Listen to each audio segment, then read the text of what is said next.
Salah satu mahasiswa Unhas, Guntur Dwi Putra, yang merupakan angkatan 2020 Departemen Geofisika, berhasil mengundang perhatian Badan Meteorologi, Klimatologi, dan Geofisika Pusat Informasi Perubahan Iklim.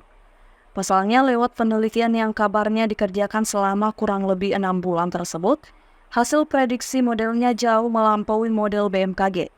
Sebanyak 5 orang perwakilan BMKG yang datang dalam diskusi pada Jumat 29 Desember 2023 di Laboratorium Hidrometeorologi Departemen Geofisika, yakni 3 orang dari BMKG Pusat Jakarta dan 2 perwakilan dari BMKG lokal. Salah satunya adalah Kepala Stasiun Klimatologi Maros. Model dari penelitian mahasiswa yang kerap disapa Guntur ini mampu memprediksi El Nino dan La Nina hingga 48 bulan ke depan atau 4 tahun ke depan dengan tingkat akurasi yang hampir datar, yang artinya tidak ada penurunan akurasi yang signifikan. Sedangkan model BMKG hanya mampu prediksi hingga 4 bulan ke depan dengan akurat. Nah, kenapa mereka datang ke lab kami di Unhas? Itu karena beberapa bulan yang lalu saya diundang mereka untuk menyajikan tentang iklim ekstrim secara online, Zoom. Jadi saya pun memberi beberapa slide. Salah satu slide adalah hasil karya dari mahasiswa S1 bimbinganku, Guntur, yang memprediksi tentang El Nino Southern Oscillation. Fenomena El Nino Southern Oscillation yang kita biasa kenal, kekeringan itu El Nino, iklim basah, hujan banyak, dan seterusnya itu La Nina, dan yang normal itu ya normal, fasenya itu fase El Nino. Nah, ketika melihat hasil ini yang di atas tuh,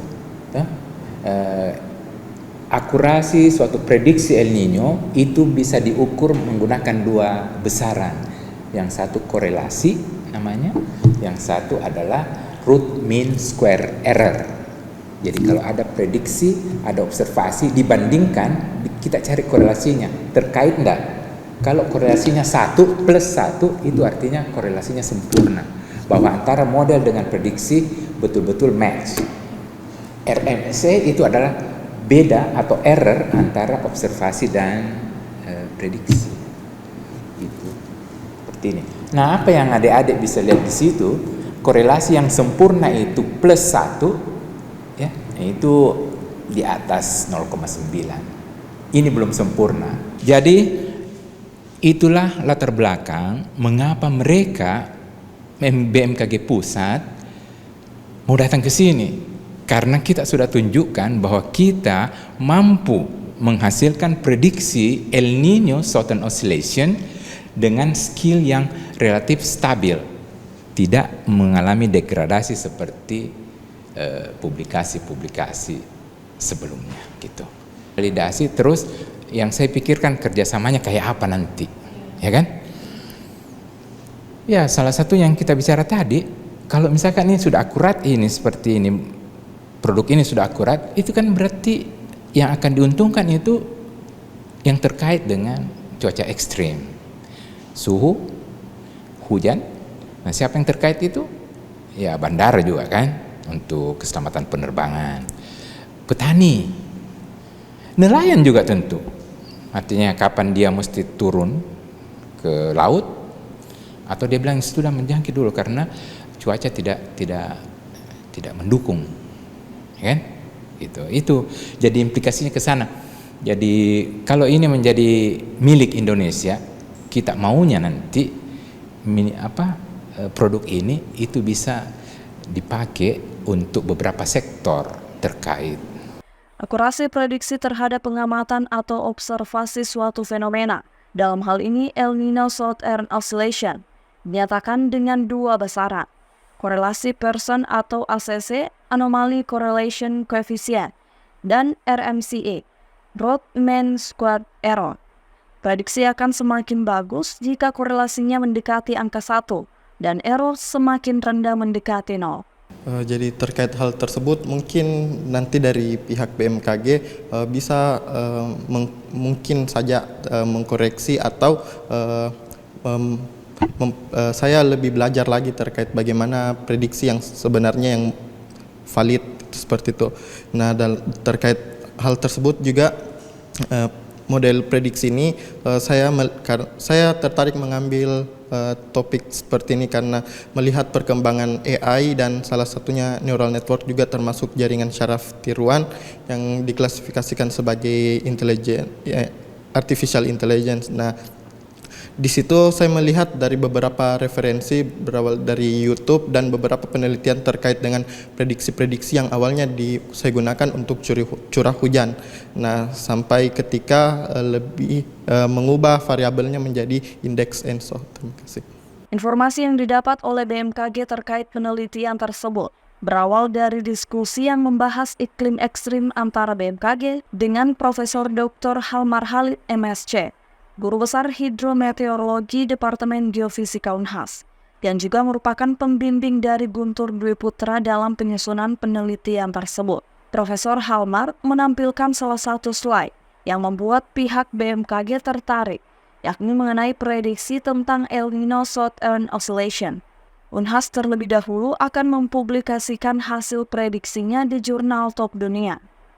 Selain itu, dengan model yang dikembangkan di Unhas, Profesor Halmar dan timnya juga akan modelkan beberapa fenomena lain, seperti Indian Ocean Dipole Mode, Monsoon and Madden-Julian Oscillation, yang mempengaruhi hidrometeorologi Indonesia dan efek sektoralnya.